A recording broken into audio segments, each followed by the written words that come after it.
혈관과 빈혈로 고민인 20대 여성 경은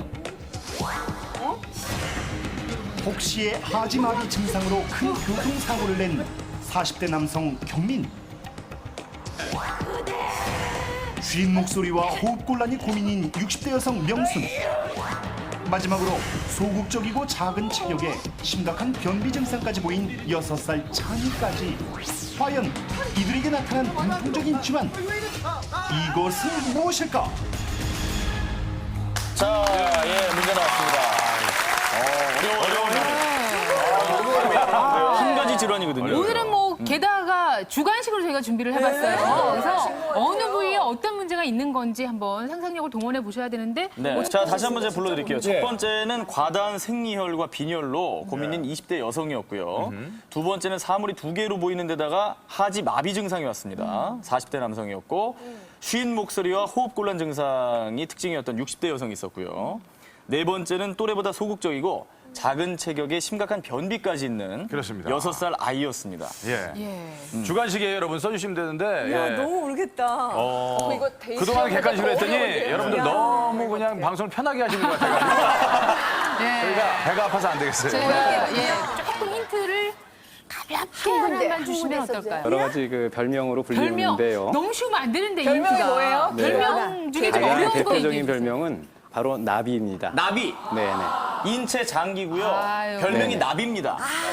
네. 이만기 씨 뭐라고 적으셨길래 그러실 수도 있겠다라고 했는지. 자, 다 적으셨죠? 얘가 나보면 큰일 저도 좀 언뜻 봤거든요. 나비를 듣고 그걸 쓰셨는데. 예. 자, 한번 들어보자. 하나, 둘, 셋. 들어주세요. 지금 뭐냐면 신장 질환일 거죠. 항문 질환, 항문 질환, 항문. 갑상선암, 자궁암 둘 중에 하나. 이만기 씨는 나비 얘기를 듣고 바로 항문 질환을 쓰셨단 말이에요. 아니 그러니까 아니 항문도 이렇게 쭉 패면은 나비가 좀 생겼잖아.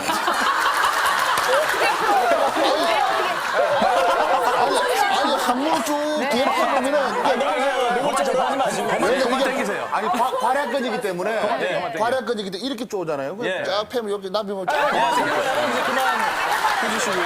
보충 좀 해드릴게요. 이해를 못 하시는 분들이 계실까봐 제가 여기 그림을 좀 약간 그렸습니다. 나비라고 하는 것은 말이죠. 이 항문의 그 중요 딱 그 부위만을 얘기하는 게 아니고 그렇죠. 예. 전체적으로 봤을 때 날개 부분이 엉덩이다라고 봤을 때 그 몸통에 쭈글쭈글한 부분 있죠. 거기를 이제 항문이라고 보는 거죠. 일단 우리가 그 뭐 스트레스를 받던 음식을 많이 먹던 일단 배설이 제일 중요하잖아요. 예. 이 배설이 정확하게 잘 되지 않으면은 오히려 거기에 있는 많은 독소들이 오는 위로 올라와요. 다른 답하신 분들 좀 설명 부탁드립니다. 저 같은 경우는 이제 갑상선암이랑 이렇게 자궁 쪽을 했는데 사실 제 주변에 남자애가 자궁이 있어요? 자궁 없어요? 남자아이가요?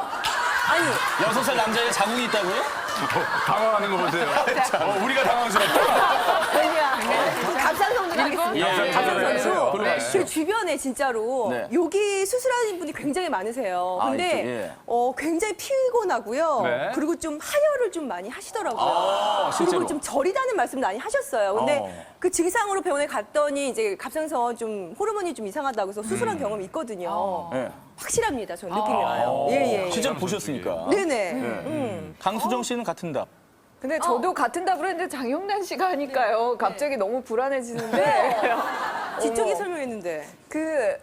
그냥 저는 솔직히 항상 여기 나와 계신 분과 연관된 답이잖아요. 예. 근데 내분비 내과세요. 그걸 또 봤구나. 그래서 그래요. 내분비 그걸로 내과다. 얘기하세요. 예, 그래서 그걸로 얘기하세요. 내분비 내과에서 사실- 생각나는 건 그거밖에 없더라고요. 예. 아, 똑똑하게 접근했어요. 그래요. 자, 과연 이 안에 정답이 있을지 정답하면 보겠습니다. 예. 공통된 한 가지 질환, 이것으로 병원을 찾게 된 네 사람. 과연 무슨 질환일까? 이 병실에 입원하신 바로 여러분의 증상은 우리 몸의 대사작용과 체온을 유지시켜주는 등 중요한 호르몬을 만들어내는 내분비 기관 갑상선 질환에 의한 것입니다. 갑상선이 정답이었습니다. 정답은 바로 갑상선 질환. 불룩하게 돌출돼 있어 아담의 사과라고도 불리는 인체 기관 갑상연골. 이 연골 밑엔 갑상선 호르몬을 분비하는 나비 모양의 갑상선이 있다. 갑상선은 우리 몸에 필요한 열량을 공급해주는 중요한 호르몬을 만들어내는 기관. 만약 이 기관이 고장나게 되면 뼈, 심장 등 다양한 전신 질환으로 이상이 나타나게 된다. 그렇다면 오늘 주인공들의 이상 증상은 과연 어떤 이유 때문일까? 첫 번째, 빈혈 월경 과다 증상을 보인 20대 여성 경은 네, 갑상선 기능 저하증입니다. 호르몬 공급이 부족하게 되면 우리 몸에 열량 공급이 부족하게 되고 대사작용이 천천히 일어나게 됩니다. 따라서 이런 경우는 쉽게 피곤해지고 무기력감을 느낄 수가 있습니다. 특히 가임기 여성의 경우 배란이 불규칙적으로 일어나게 됨으로써 생리 주기가 굉장히 불규칙해질 수도 있고요. 이 경우처럼 생리의 양이 많이 늘어날 수도 있습니다. 두 번째, 40대 남성 경민의 복시 하지마비 증상은 바로 갑상선 기능 항진증 때문. 갑상선 기능 항진증이란 우리 몸에서 필요한 양보다 갑상선 호르몬이 많이 분비되는 경우인데요. 갑상선 기능 항진증은 약 3분의 1에서 눈이 앞으로 돌출되는 안구 돌출이 나타나게 됩니다. 이 중 일부에서 물체가 둘러 보이는 복시 현상이 나타나게 되는 것입니다. 이 경우는 주기성 사지마비가 같이 동반된 경우인데요.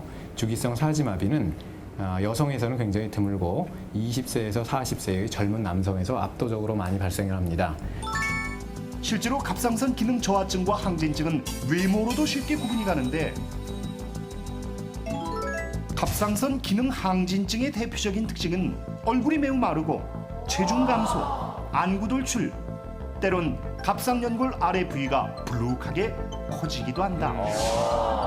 반대로 갑상선 기능 저하증은 얼굴이 붓고 피부가 거칠어지며 손톱이 갈라지고 때론 탈모가 진행되기도 한다.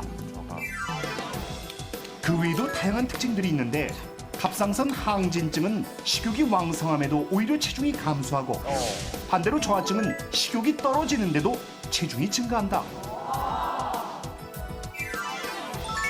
또한 항진증은 더위를 참지 못하는 반면 저하증은 부쩍 추위를 타게 된다. 배변 습관도 상반되는데 항진증은 배변 횟수가 증가하는 반면 저하증은 변비가 생기며 심리적으로도 쉽게 흥분하고 초조한 항진증에 비해 저하증은 무기력한 모습을 보이기 일쑤다. 세 번째, 쉰 목소리, 호흡곤란에 시달리던 명수는 갑상선 결절, 즉 암을 의심해 볼 필요가 있다. 갑상선 암이 있으면서 성대의 움직임에 관여하는 반의 후두신경이라는 걸 침범했을 가능성이 있습니다. 특히 갑상선에 큰 혹이 만져지면서 목이 쉬는 경우는 이것이 갑상선 암이 있으면서 신경을 침범해서 목소리가 쉬게 할 수가 있기 때문에 그 가능성을 한 번쯤은 꼭 생각해 보는 것이 좋겠습니다. 여성의 경우 전체 암 중 1위를 차지할 만큼 우리 주변에서도 흔히 볼 수 있는 암이 바로 갑상선암이다. 갑상선암은 환자들 대부분이 증상을 느끼지 못할 만큼 별다른 증상이 없는 것이 특징. 다행히 착한 암이라고 불릴 만큼 갑상선 분화암의 10년 생존율은 90에서 95% 이상.